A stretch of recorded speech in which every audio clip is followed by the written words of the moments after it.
جو حالات گزر رہے ہیں آپ دیکھ ہی رہے ہیں، ایک کبھی ایک، ہر دوسرا تیسرا آدمی گستاخ بے ادب. لیکن میں ان سب چیزوں کے لیے ذہنی طور پر پہلے سے تیار تھا، اس لیے کوئی مجھے تسلیاں نہ دے دلاسا. جب بھی کچھ ہوتا ہے تو پھر کچھ نہ کچھ ہوتا ہے، سب زندگی کا حصہ ہے. میں امریکہ گیا، اتنا کراؤڈ، اتنی عزت، یہاں بھی تو مجھے تھا کہ اب کچھ قدرت کی طرف سے امتحان آئے گا.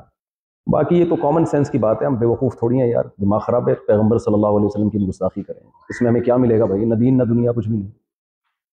غلطیاں تو سب سے ہوتی ہیں، تو ہم سے بھی ہوگی، اوروں سے بھی ہوگی، اور غلطیوں پہ رجوع کر لینے میں کوئی حرج نہیں ہے، اور ہو سکتا ہے آئندہ بھی کوئی غلطی ہو جائے. یہ فنٹر گیری تو اللہ کو ویسے ہی پسند نہیں ہے. اور میرے جہاں بھی بیان ہوتے ہیں میں پہلے سے بیان میں لوگوں کو بتا دیتا ہوں کہ بھائی آپ ہماری شخصیت کو مت دیکھو، ہماری جو تعلیمات ہیں وہ ہماری اپنی نہیں ہیں، نبی صلی اللہ علیہ وسلم کی تعلیمات ہیں، اس کو ہم اپنے الفاظ میں بیان کر رہے ہیں. اصل فوکس نبی کو کیا جائے گا، اور نبی کو فالو کیا جائے گا، ہمیں فالو نہیں کیا جائے گا.